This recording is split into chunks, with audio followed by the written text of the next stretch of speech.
നവരാത്രി ആഘോഷങ്ങളിൽ നിറഞ്ഞ് പാവക്കുളം ശ്രീ മഹാദേവ ക്ഷേത്രം. നവരാത്രി മഹോത്സവത്തോടനുബന്ധിച്ച് വിവിധ പരിപാടികളാണ് സംഘടിപ്പിച്ചു വരുന്നത്. ധൂളിയിൽ ഒരുക്കുന്ന നവദുർഗ ഭാവങ്ങളിൽ ക്ഷേത്ര മേൽശാന്തി ബ്രഹ്മശ്രീ എഴിക്കോട് കൃഷ്ണദാസ് നമ്പൂതിരിയുടെ മുഖ്യ കാർമ്മികത്വത്തിൽ പൂജകൾ നടന്നുവരികയാണ്. ഈ മാസം 13 വരെ വിവിധ പരിപാടികളോടെയാണ് നവരാത്രി മഹോത്സവം സംഘടിപ്പിച്ചു വരുന്നത്. നവരാത്രി മഹോത്സവത്തിൽ 9 ദിവസവും വൈകിട്ട് 5:30 തുടങ്ങുന്ന പൂജ, സഹസ്രനാമജപം, മറ്റ് വേദമന്ത്രങ്ങൾ എന്നിവ വിശേഷമായി ദിവസവും നടക്കും.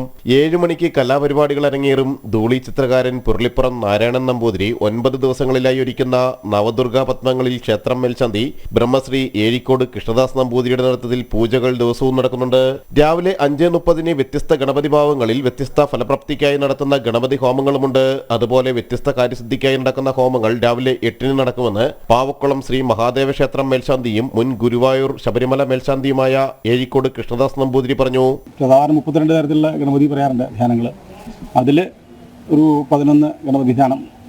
ആ ഗണപതി ധ്യാനം നമ്മുടെ ആവശ്യങ്ങൾക്കനുസരിച്ച്, ജനങ്ങൾക്ക് ആവശ്യങ്ങൾക്കനുസരിച്ച് ആഗ്രഹങ്ങൾ നിവൃത്തിവരുത്താനും അങ്ങനെയുള്ള നമുക്ക് അനുഗ്രഹിക്കുന്നതുമായിട്ടുള്ള ഓരോ കാര്യം നിവൃത്തി കണക്കാക്കിയിട്ട് അങ്ങനൊരു 9 ഗണപതി ഹോമങ്ങൾ, വ്യത്യസ്തങ്ങളായിട്ടുള്ള 9 ഗണപതി ഹോമങ്ങൾ. അതുപോലെ തന്നെ ഒരു 9ഓളം വ്യത്യസ്ത ഹോമങ്ങൾ. അത് നമ്മുടെ ആവശ്യങ്ങളും കാര്യങ്ങളൊക്കെ കണക്കാക്കിയിട്ട് നന്നായി ദക്ഷിണാവിദ്യ കാര്യങ്ങളൊക്കെ, ദക്ഷിണാമൂർത്തി ഹോമം, ഗായത്രി ഹോമം, അതുപോലെ വിദ്യാരാജഗോപാലം, പിന്നെ ഹൈഗ്രീവായിരുന്നു, ഹൈഗ്രീവം, ശ്രീവിദ്യാഹോമം, സ്വയംവരം, അശ്വാരൂഢം, അങ്ങനെ ഉള്ള വനദുർഗ, അങ്ങനെ ഒരു 9 ദിവസം വ്യത്യസ്തമായിട്ടുള്ള ഹോമങ്ങൾ. അതും ഇതിനോടനുബന്ധിച്ച് എല്ലാ ദിവസവും രാവിലെ അത് നടക്കുന്നു.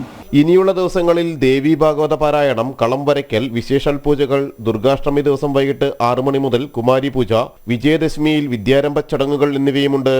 ജനം, കൊച്ചി.